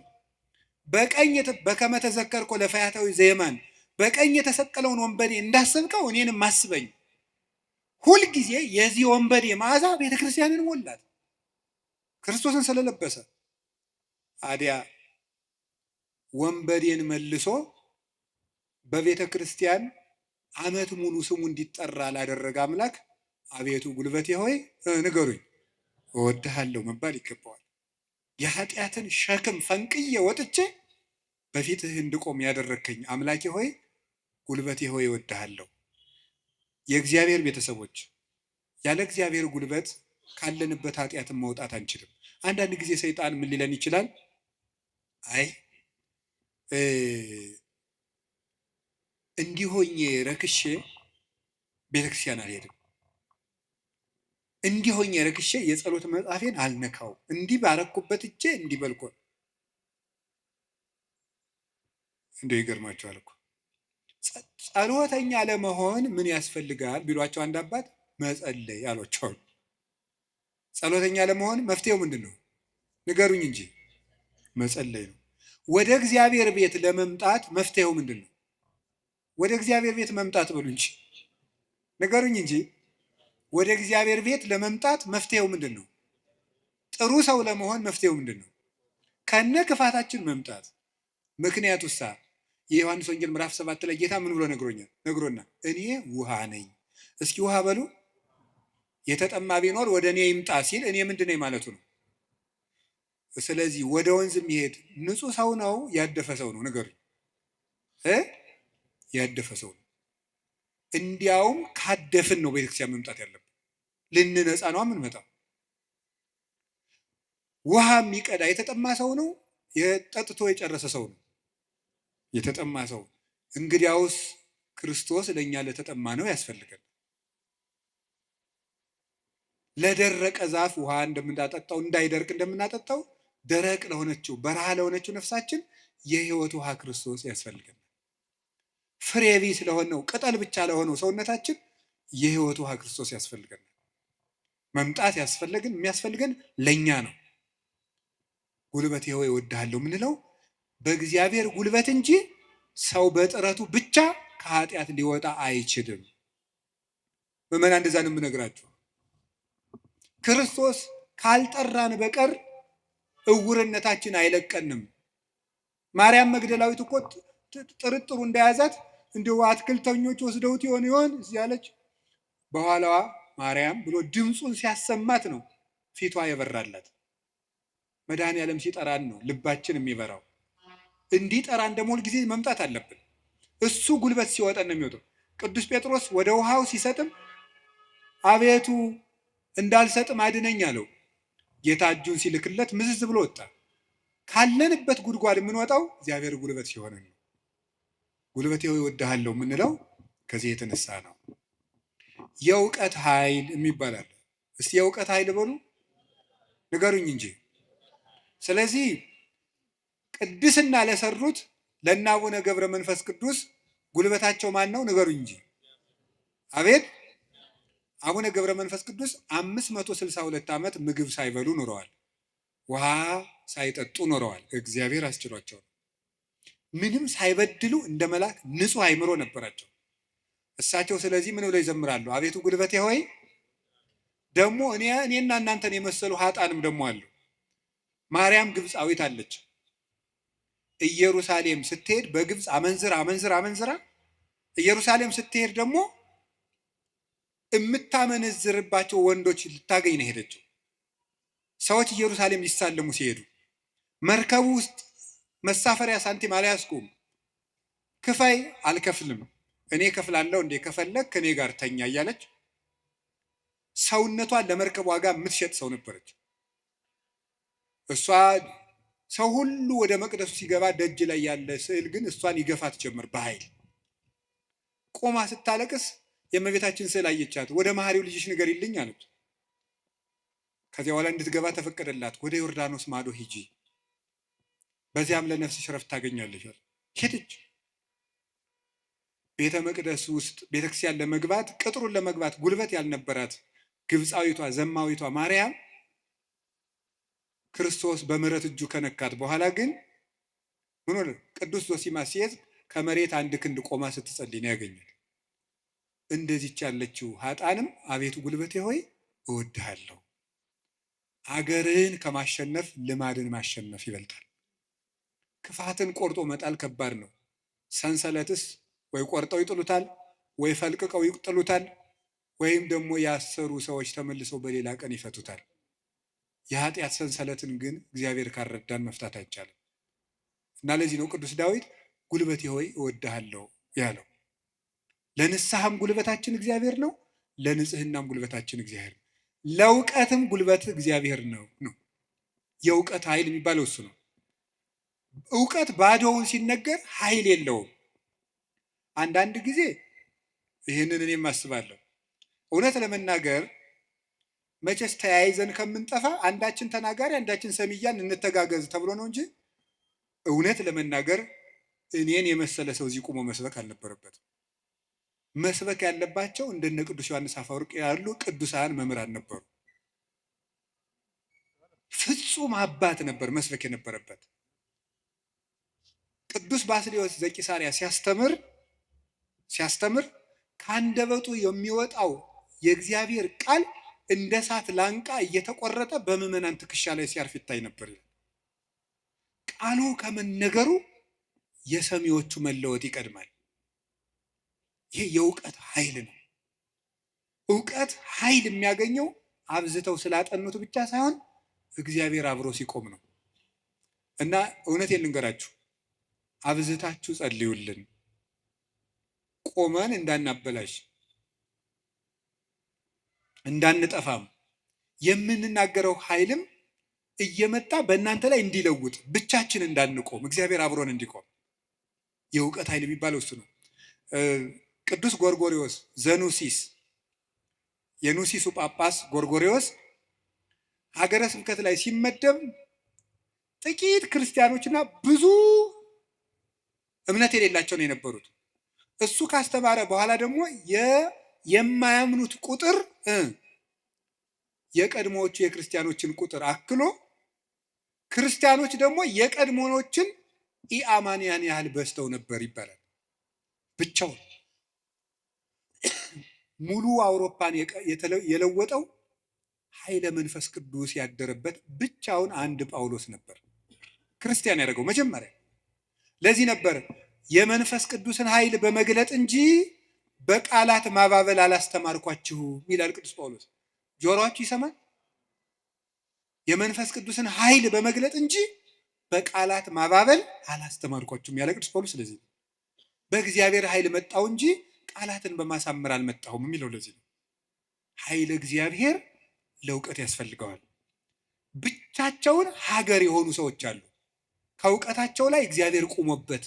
ቅዱስ ዮሐንስ አፈወርቅ ብቻውን ቁስጥንጥንያ ውስጥ የሚያበራው ምሰሶ፣ ቅዱስ ያሬድ ኢትዮጵያዊው ብቻውን የቤተ ክርስቲያን ትጥቅ ሆኖ በየማህሌቱ ብቻውን ቁሞ የኖረው እውቀቱ ውስጥ ኃይል ነበረ።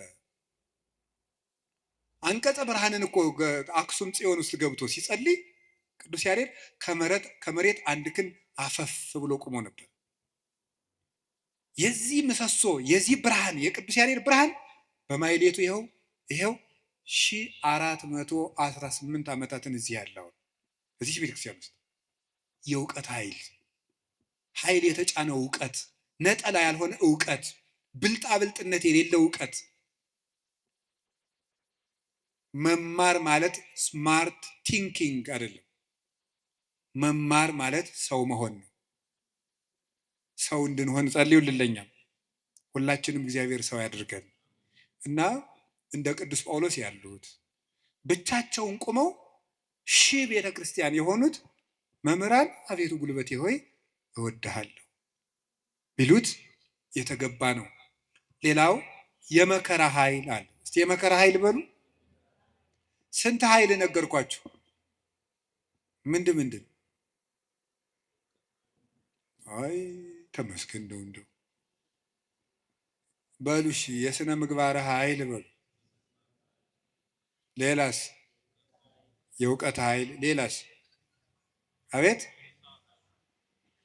የመከራ ኃይል። እሺ የሥነ ምግባር ኃይል። ከዚያ በፊት ምን ብያችሁ ነበር? የአርአያነት ኃይል የሚባለው ይሄ ሞራል የሚባለው እሱ በሁለት ተከፍሎ ስነ ምግባርና አርአያነትና ንስሐ ብለን ከፍለናል። ቀጥሎ የእውቀት ኃይል ብዬ ነገርኳችሁ። ሶስተኛ አሁን የምነግራችሁ ደግሞ የምንድን ነው? የመከራ ኃይል ነው። የመከራ ኃይል የሚባለው ጉልበቴ ሆይ እወድሃለሁ ያለው አሁን ቅዱስ ዳዊት አሸንፏል። ዘመኑን በሙሉ ጠላቶችን አሸንፏል። ያሸነፈ ግን በውጊያ ሳይሆን በምንድን ነው? በመከራ ነው ያሸነፈው። ይገርማቸዋል። በመከራ ማሸነፍ ከዚህ ዓለም ሎጂክ የራቀ ነው። በዚህ ዓለም ለማሸነፍ ፓወር የግድ ያስፈልጋል ነው ቀመሩ። ይሄ ነው። አሁን የዚህ ዘመን ሰው እና ክርስትና አልገናኝ ብለው ተፍ ተፍ ብለህ ሰልፍ ኮንፊደንስ ይኑርህ ነው። በክርስትና ደግሞ ተፍ ተፍ ብለህ ትሁቱን ነው። ስለዚህ ነገሩ ወዲያና ወዲህ ክፍቷችኋል አይደለም? ትሁት የሆነ ከፍ ይላል። አሁን ደግሞ ራስህን ከፍ አድርግ፣ አትጣል ነው። እንደዚህ ነው። ማስታወቂያ ስራ፣ ገንባ፣ ራስህን አስታውቅ በደንብ። እንደዚህ ነው። የፈለግከውን ነገር ስራ፣ ስለማንም አትጨነቅ፣ ግድ አይኑርህ። እንደዚህ አይነት ነገር ነው የሚሰበከን። እንደሱ የሚባል ነገር የለም። እንደውም የሚባለውም 100% ኮንፊደንስ ኔጌቲቭ ኮንፊደንስ ነው ይባላል። ስለዚህ ተገቢ አይደለም። ምንድን ነው ታዲያ? እኛም መከራ ማሸነፍ ነው የሚባለው። ቅዱስ ዳዊት ለምሳሌ እንዲህ ያደረገ፣ ሳኦል እያሳደደው ሄደ። ቅዱስ ዳዊት ዋሻ ውስጥ ተጠጋ። ሳኦል ዳዊትን ፈልጎ ተኛ እና አበኔር ይባላል የሳኦል የጦር አበጋዝ ከሳኦል ከጨርቁ ጫፍ ቆረጥ አድርጎ ዳዊት ወስዶ አለፍ ብሎ አበኔር አንተ የውሻ ሬሳ አይመሰልክ ጌታህን እንዲህ አድርገህ ነው የምትጠብቀው አለው። ተኝቶ ነበር ያም ማለት ነው። ግን የቅዱስ ዳዊት ጋሻ ጃግሬዎች ኧረ ዛሬ እግዚአብሔር ጠላትህን በእጅህ አሳልፎ ሰጥቶልሃል እንበለው አሉት። እናንተ እኔ ከእናንተ ጋር ምን አለኝ?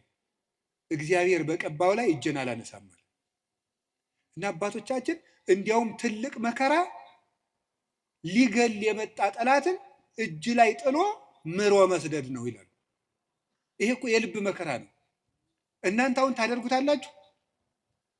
አሁን እኔ ለምሳሌ ዱላ ይዤስ እያባረርኳቸው ቤታችሁ ብመጣና ኋላ አጥቻችሁ እኔን ድንገት እንቅልፍ ቢጥለኝ ተነስታችሁ እንዴት ነው የምታረጉ? ምንም አታረጉም። እናንተ ክርስቲያኖች ናችሁ። ለሁሉም ግን ዳዊት ሰው የማይወጣውን ተራራ የወጣ ተራራ ነው የሚባለው። ለዚህ የልብ ጉልበት ያስፈልጋል። ትዕግስተኛ ለመሆን የልብ ጉልበት ያስፈልጋል። አሁን እኮ ሰው ገለባ ነው። ፍርድ ቤት ውስጥ ባልና ሚስት ተካሶ ዓለም እየቀለጠ ያለ ትዕግስት በማጣት አይደለም? በቃላት ጦርነት አይደለም? እንዲሁ አታፍሩም ወይ? እንዲህ ብሎ ሰድቦኝ እንዲህ ብላ ሰድባ እያላችሁ እንዲሁ አታፍሩም? የእውነቴን እኮ የምነግራችሁ። ጦር ይዞ የመጣውን ጠላቱን እጁ ላይ ሲያገኘው እግዚአብሔር በቀባው ላይ እጄን አላነሳም። ሌላ ቀን እኮ ደግሞ ምን አደረገው? ዳዊት ወልዴ ቃልከ ማይዜኒ፣ ዳዊት ወልዴ ቃልከ ማይዜኒ። ዳዊት ስትዘምር እኮ ደስ ይለኛል እና በገና ደርድርልኝ አለው። የዋሁ ዳዊት በገና ሊደረድር ሲሄድ ጦሩን ሳኦል ይዞ ሲወረውርበት አድነን እግዚኦን ብእሲኩኝ፣ አቤቱ ከክፉ ሰው አድነኝ ሲል ጦሩ ሁዳ ከግድግዳው ላይ ተተከለች። ያንን ደግሞ መልሶ ሌላ ቀን ፈልጎ አገኙ። አሁንም ሳይገለው ጥሎት ሄደ። ሳኦል እየፈለገው ሄደ።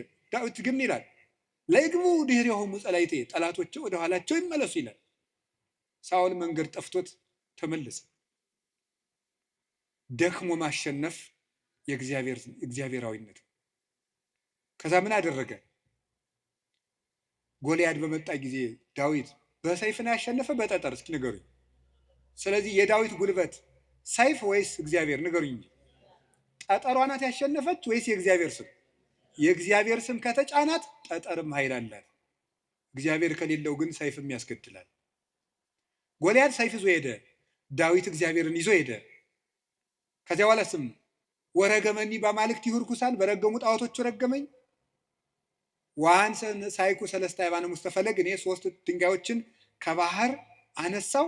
ወጸፍክዎ ዲበ ፍጽሙ፣ ግንባሩን አልኩት። አሚሃ ወድቀ በኃይል እግዚአብሔር፣ በእግዚአብሔር ኃይል ያን ጊዜ ወደቀ። ወነሳይኩ ዘምላዕሌሁ ሰይፈ፣ ከሱ ሰይፍን ወሰድኩ። ወመተርኩ ርዕሶ ለጎልያድ፣ የጎልያድን አንገትም ቆረጥኩት አለ። በራሱ ሰይፍ እንዲወድቅ ያደረገው ጉልበቴ ሆይ፣ እስኪ በሉ ሁላችሁም ንገሩ እንጂ። አዎ ይህን የሚያደርገው የእግዚአብሔር ስም ነው። ቅዱስ ዳዊት አንተ ብላቴና ጨንገር ይዘህ የምትመጣ እኔ ውሻ ነኝ ነበር ያለ ጎልያድ። እና እንግዲህ ስጋህን ለሰማይ ወፍ ለምድር አራዊት ቆራርጬ እሰጠዋለሁ አለው። አዎ አንተ ከውሻም ታንሳለህ። ውሻ ጌታውን ያውቃል፣ አንተ ግን ፈጣሪን አታውቅም። አንተ በሰይፍ ትመጣለህ፣ እኔ ግን አንተ በምትገዳደረው በእስራኤል አምላክ ስም እመጣለሁ። የእግዚአብሔርን ስም ይዞ ሄደና ያንን 6 ክንድ እስራኤልን ያስጨነቀ ሰው ገረሰሰው። ስለዚህ ጉልበቱ እግዚአብሔር። ጉልበቴ ሆይ እወድሃለሁ አለ። ከገዛ ቤተ መንግስቱ አኪጦፌል የሚባል መካሪ ተነስቶ አቤሴሎምን የገዛ ልጁን አስነስቶ ምንድን ያደረገ? ዳዊትን ሲያዋርደው የዳዊትን ሚስቶች በሙሉ እስራኤል በተሰበሰቡበት ድንኳን አስጥሎ አገር እያየ የአባትህን ሚስቶች ድፈራቸው ብሎ ገብቶ የአባቱን ሚስቶች እንዲደፈር በመጽሐፍ ቅዱስ የተጻፈ ነው አድርጎ አኪጦፌል የሚባል ሰው አዋረደው። ዳዊትም ሄደ፣ ተሳት ወጥቶ ሄደ ከቤተ መንግስቱ። ዳዊት ኃያል እኮ ነው። ስሙ ሲጠራ እኮ ሽም ይደነግጥለት ነው። ኃያላን የጦር መሪዎች አሉት። ግን ምንድን ነው ያደረገ? እግዚኦ ሚበዙ ለይሳቅዩን ብዙሃን ቆሙ ላዕሌ ብዙሃን ይቤልዋ ለነፍሴ እያድኅነኪ አምላክኪ አንተሰ እግዚኦ ምስካዬ አንተ። አቤቱ የሚያስጨንቁኝ ምንኛ በዙ፣ ብዙዎች በእኔ ላይ በጠላትነት ቁመዋል። ሰውነቴንም የሚያድንሽ የለም ይሏታል። አቤቱ አንተ ግን መጠጊያዬ ነህ፣ ከራሴ ላይ በላይ ያለ ዘውድም አንተ ነህ እያለ በልቡ ተንበልብሎ ካሸዋ ላይ ወድቆ ያለቅስ ነበር። የዚያ ጊዜ አኪጦፌል ይገርማችኋል፣ አገሩ ገብቶ ዳዊት ከተመለሰ አይምረኝም ብሎ በገዛ እጁ ታንቆ ሞተ። ዳዊት አኪጦፌል እንዲህ ብሎ ሲመክር ማዶ ላይ ደግሞ በመጽሐፈ ሳሙኤል እንደተጻፈው ማዶ ሄዶ ዮርዳኖስን ሸገር ብሎ በቀትር እግዚኦ እልዋ ለምክረ አኪጦፌል፣ አቤቱ ጌታዬ የአኪጦፌልን ምክር አፍርስበት ይላል። በዳዊት ሞት እየተመከረ ዳዊት ምን ያደርጋል? አቤቱ የአኪጦፌልን ምክር አፍርስበት ይላል። የመከረበትን ሰውዬ ሄዶ እንዳያስረው ተሰዷል። ጉልበት የለውም ዳዊት፣ ሰራዊት አልቆበታል። ስለዚህ ምን አደረገ? አንድ ጉልበት አለው፣ እግዚአብሔር ነዋ። የአኪጦፌልን ምክር አፍርስበታል። አኪጦፌል ምን አደረገ? መላው አእላፈ እስራኤል ሰብስብ፣ የዳዊትን ሚስቶች በአደባባይ አስነውራቸው። የዚያን ጊዜ ዳዊት እንደተዋረደ ቀን እንደጣለው የእስራኤል ሰዎች ያውቃሉ። ያን ጊዜ ዳዊትን ተከትለን ሂደን እንግደለዋል፣ የአባትህን አንገትም ቆርጬ አመጣልሃለሁ ብሎ መከረ። እንዲህ ብሎ ሲመክር ዳዊት ምን አለ? አቤቱ የአኪጦፌልን ምክር አፈርስበት ሲል ምን አለ መሰላችሁ? እግዚአብሔር በጠላቱ በአቤሴሎም ላይ የምክር ጥርጥር አሳደረ። አይ የአንድ ሰው ምክር አይበቃም፣ ሌላ ሰው ምክርን ጨምር የተባለ አለና የዳዊት የቀድሞ አማካሪ የነበረ ኩሲ የሚባል ሰው ነበረ። ሽማግሌውን ኩሲንም እስኪ እንጠይቀዋል። ኩሲ እንደምን አለ? ደህና ነኝ። ምን ነው ቀድሞ ስታማክረው የነበረው ዳዊት ሲሰደድ እዚህ ቀረ? እኔ ምንጊዜ የማማክር እግዚአብሔር የቀባውን አለ። ውስጡ ቅኔ ነው። ቅኔው ምንድን ነው? አሁንም እኮ የማን አማካሪ ነኝ እያለው ነው። አንተንማ እግዚአብሔር አልቀባም እያለው ነው። አሁንም የእሱ ነኝ እያለው ነው። ለእሱ ግን የመሰለው ምን እያለው ነው? አንተን ከሾመ የአንተ አማካሪ ሆናለሁ እያለው መስሎታል። እዛ ምን አደረገው? አኪጦፌል ምን ብሎ መከረ? አኪጦፌል እንዲህ ብሎ መክሯል። አንተ ምን ትላለህ? አኪጦፌል ቶሎ ብለን ዳዊትን እንግደለው አለ። አንተሳ ምን ትላለህ አለው። ዳዊት ምን እያለ ነው? አቤቱ የአኪጦፌልን ምክር ተናገሩ እንጂ አፍርስበት በሉ እንጂ እያለ ያለቅሳል። ኩሲ መጣና ምን አደረገ? አይ ይቺ ምክር አንዲት ናት፣ አንድ ምክርማ አይረባም፣ ከገሌ ምክር የገሌ ምክር ይሻላል ተብሎ የቤተ መንግስት ምክር ከአንዱ ምክር የአንዱ ምክር ተመርጦ ነው እንጂ የአንድ ሰው ምክርማ አይረባም። ስለዚህ ምክር ይመከር፣ ቆይ ውለን እንደር። አባትህ ዳዊትን ታውቀዋለህ፣ ኃያል ነው። እነ አበጋዞቹ እነ ኢዮአብም ኃያላን ናቸው። አሁን ሂደን ይፍጀን እንዴ? ነገር ግን መላው አእላፈ እስራኤል ገና ይሰብሰቡ፣ ምክርም አበርክተን እንምከር። ከዚያ በኋላ ህዝቡን ከሰበሰብን በኋላ ዳዊትን ከተራራ ላይ ያገኘነው እንደሆነ አውርደን ከውሃው እንመጠብጠዋለን። ሜዳ ላይ ያገኘነው እንደሆነ እንደ በረዶ እንወርድበታለን። ይሄ ነው እንጂ አሁንም ሄደን እንፈጅ ብለህ ነው አለው። እሺ እንግዲያስ ያንተ ምክር ይሻላል አለው።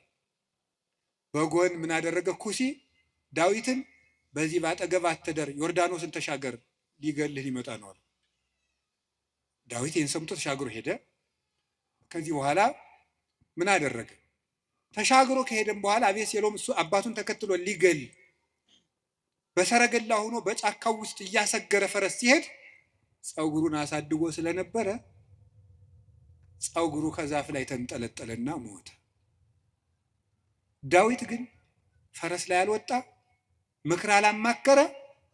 አቤቱ የአኪጦፌልን ምክር አፍርስበት እንዳለ የክፎችን ምክር አፍርሶ ዳዊትን ስለታደገው አቤቱ ጉልበቴ ሆይ ሙሉት እናንተ እወድሃለሁ ያለው ስለዚህ ነው።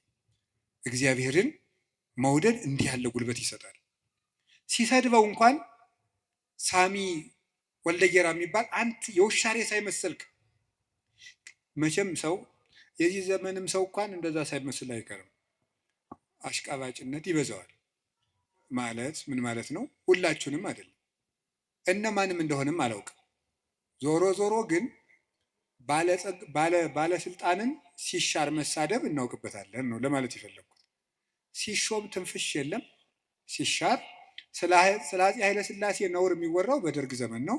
ስለ ደርግ ዘመን የሚወራው ቀጥሎ ባለው ነው። ቀጥሎ ስላለው የሚወራው ቀጥሎ ባለው ነው። ነገ ደግሞ የሚወራው ምን እንደሆነ ያላውቅም። ስለዚህ ልላችሁ የፈለግኩት ምንድን ነው፣ ቀን ሲጥለው ጎበዝ ሰውን የተሾመም ቢሻር ያጣም ቢያገኝ ከእውነት ጋር ቁሙ እንጂ ሰውን ቀን ጥሎታል ብላችሁ አትሾሙ። እንዲሁ ለስጋም ተመልሶ ሊመጣ ይችላል። አጉል ነው፣ ተመልሶ ሊሾም ይችላል። ለነፍስ ግን ሰውን ቀን ጥለው ምን ይላል ሰሎሞን? ቀን የሚያመጣውን አታውቅምና በጠላት ውድቀት ደስ አይበልህ ይላል። ስለዚህም ሳሚ የሚባለው አንተ የውሻ ሬሳ የመሰልክ ጭንጋፍ አለው ዳዊትን ያህል ጌታ ያን ከፍ ያለ ሰማይ እነ አቢሳ የሚባለው የእህቱ ልጅ ይሄ የውሻ ሬሳ የመሰለ አንገቱን ልቁረጠው አለ። ተው እግዚአብሔር ሰደበው ብሎት ነው አለ። እግዚአብሔር ስደበው ብሎት ነው። ይሄ ስድብ የሚያመጣውን ዋጋ አታውቅም አለው።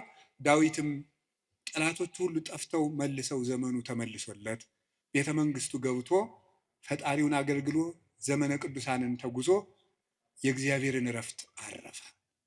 አቤቱ ጉልበቴ ሆይ እወድሃለሁ ያለው ደካማ እንባው ጦር የተሸከሙ ጠላቶችን ድል ስለነሳችለት ነው። አሁንም ጉልበት እግዚአብሔር ጉልበታችን ነው ማለት በአጭር ቃል ለመጠቅለል አንድ እግዚአብሔር ጉልበታችን ነው ማለት ከኛ እውቀት ውጭ የሆነ ነገርን እግዚአብሔር ያደርግልናል። አንድ ከኛ እውቀት ውጭ የሆነ ነገር ለምሳሌ አንድ ሰው ትዝ ይለኛል፣ እናቱ ታመው እንደ የሰማህ እንደሆነ እንዳትቀየመኝ አደራህን ጸበል ይጠመቁ ስንለው በጣም የተማረ ሰው ነው። በጣም ቆይ ጸበሉን የውሃው አይነት ከደማቸው ጋር ማች እንደማድረግና ለማድረጉን መመርመር አለብን። ትንሽ ፈገግ ያሰኛል። እና ይሄ ፈጽሞ አሁን አንዳንድም የከተማ እናቶች ሊቃጣቸው ጀምሮ ነበር አሉት። ክርስትና ሲያስነሱ ውሃ በፌርሙዝ አሙቀው አምጥተው በዚህ አጥመቁልኝ ይሄ ቀልድ ይመስላል በእውነቱ ማለት ነው። እና ቆይ ክርስትና ሲነሳ ልጄን ይበርደዋል ብላችሁ ታስባላችሁ? እናቶች እንደዛ ካሰባችሁ ሞታችኋል በሉት። ሰውም አይደላችሁ። ክርስቶስን እየለበሰ እኮ ነው። እንዴት ይበርደዋል? ሰው ሲጠመቅ ክርስቶስን ነው የሚለብሰው። ገላትያ ምዕራፍ 3 ላይ ያለ የተጠመቃችሁ ሁሉ ክርስቶስን ለብሳችሁታል ማለት ነው። እና አንዳንድ ጊዜ እውቀታችን ጣልቃ ይገባና እቺ ዲግሪ ላይ አንዳንድ የተጠራቀመች ነገር ትረብሻለች፣ እምነትን ትረብሻለች። እሱን ተውትና እግዚአብሔር ከእውቀት በላይ ይሰራል። እስኪ በሉ ሁላችሁ፣ ከምን በላይ ይሰራል? ከእውቀት በላይ ይሰራል። ከኛ አቅም በላይ ያለው በእግዚአብሔር ይከናወናል። አቤቱ ጉልበቴ እወድሃለሁ የተባለው እሱ ነው። አንደኛ መጠጊያ ማለት ነው። ሁለተኛ እግዚአብሔር ከኔ አቅም በላይ የሆነውን ከተፈጥሮ ሕግ በላይ የሆነውን ነገር እሱ ይፈጽመዋል። ሶስተኛ ደግሞ የማረባ ሰው በሆንም እንኳን እግዚአብሔር እጁ ከያዘኝ ግን ትልቅ ሰው እሆናለሁ ማለት ነው። እግዚአብሔር ጉልበት ሲሆነው ውሃ ይገባና ምን ይሆናል? ጸበል። አፈር ይገባና ምን ይሆናል? እምነት። እግዚአብሔር ጉልበት ሲሰጣት የ15 ዓመት ልጅ ማንን መሸከም ትችላለች? ድንግል ማርያም እግዚአብሔርን ተሸከመችው። እግዚአብሔር ጉልበት ነው። እሱ ጉልበት ባይሆናን እሳትን ማን ይታቀፋል? ማንም። እግዚአብሔር ጉልበት ሲሆን እሱን እንኳን እንችለዋለን። ስለዚህ የእግዚአብሔር ቤተሰቦች በእግዚአብሔር በርቱ፣ እግዚአብሔርን ጉልበት አድርጉት። ሁላችንም በእግዚአብሔር እንመካ። ሁልጊዜ ጸልዩ። አንድ ነገር ብቻ ልናገር፣ ወደ እግዚአብሔር ለመሄድ ከየት ልጀምር ካላችሁኝ ጸልዩ። መንፈሳዊ ሕይወት ከየት ዛሬ ምናልባት ዛሬ ብቻ ቃለ እግዚአብሔር የምትሰሙ ሰዎችም ትኖራላችሁ። ዛሬ ድንገት የመጣ መጥቶ የማያውቅም ሊኖር ይችላል። መንፈሳዊ ሕይወት ከየት እንደምጀምር ግራ ገብቶኛል ካላችሁ መንፈሳዊ ሕይወት መጽሐፍ ቅዱስ ሂድና አጥኑ ወይም እንደዚህ አድርጉ ወይም እንደዚህ አይደለም። መንፈሳዊ ሕይወት መጀመሪያ ከጸሎት ጀምሩ። በቃ ሌላ መጀመሪያ አባታችን ሆይ በቃ እሱም በሉ። ከዛ ቤተ ክርስቲያን ውስጥ ተሳተፉ፣ አስቀድሱ። ከዚያ በኋላ መጽሐፍ ቅዱስን በደንብ ተማሩ። እነዚህ ሶስቱ ሁልጊዜ የቤት ስራ እሰጣችኋለሁ፣ እኔም እናንተም ታደርጉታላችሁ። አሁን ዛሬ መልሼ ልሰጣችሁ ነው። ከዚህ በኋላ በሄድኩበት ሁሉ እናገራለሁ፣ ሰው ቢሰለችም ባይሰለችም። እንደ ከርቤ እስከምትመር ድረስ ተናገር ብሏል አንድ የቤተ ክርስቲያን አባት። እሺ፣ አንደኛው በቀን እንድታደርጉት ሁልጊዜ ነው የምነግራችሁ። እዚህ መድረክም ተናግሬያለሁ። አንደኛው በቀን አንድ ምዕራፍ መጽሐፍ ቅዱስ አንብቡ። ሁለተኛው በቀን ቤተ ክርስቲያን ሳትገቡ አትዋሉ። እንዲያውም ከዛሬ በኋላ በሰበኩበት ሁሉ ለመናገር ነው ቃል የምገባው እግዚአብሔር ቢረዳኝ። እነዚህን 5 ነገሮች ሰው እስኪያደርጋቸው ድረስ ከቻልኩ እስከምሞት እናገራለሁ። እናንተም በጸሎት ካሰባችሁኝ እና ካስጨረሰኝ። ስለዚህ የመጀመሪያው አንድ ምዕራፍ መጽሐፍ ቅዱስ በቀን አንብቡ። ሁለተኛው ቤተ ክርስቲያን ሳትገቡ አትዋሉ። በቀን መግባት የማያስችል ተፈጥሯዊ ግዳጅ ከገጠማችሁ ደጅ ላይ ቆማችሁ ሄዱ። ሶስተኛው በሳምንት አንድ ቀን ቢያንስ አስቀድሱ። ውስጥ ገብታችሁ በሳምንት አንድ ቀን ቢያንስ ማለት ነው። አራተኛው ንስሐ ግቡ። ንስሐ እንዲያውም ምንድን ነው የምትባለው? ሌላኛይቱ ከእግዚአብሔር የተሰጠችን ልደት ናት የሚባለው። አንድ ልደት ከእናት አባት ተወልደናል። ሌላ ልደት ደግሞ በጥምቀት እንደገና እሷ ስትደበዝዝ ደግሞ እግዚአብሔር በንስሐ ልደትን ሰጠ። አዳም ከሔዋን እሱን የመሰለ ልጅ እንደወለደ ይላል አረጋዊ መንፈሳዊ የተባለ ሊቅ። አዳም ሔዋን ከምትባል ሚስቱ እሱን የመሰለ ልጅ እንደወለደ ክርስቶስ ከንስሐ ማህፀን እሱን የመሰሉ ልጆችን ይወልዳል ይላል። ደስ አይላችሁም? አዎ።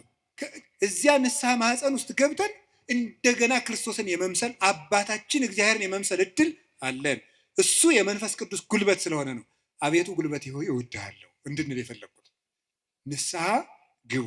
የመጨረሻው ጸልዩ። ሳትጸልዩ አትብሉ። ሳትጸልዩ እቤት አትውጡ። ብትችሉ ስግደት ስገዱ። ጥቂት ስገዱ። ትንሽ ከቻላችሁ 41 ካቃታችሁ 21 ካቃታችሁ 7 ካልሆነም 3።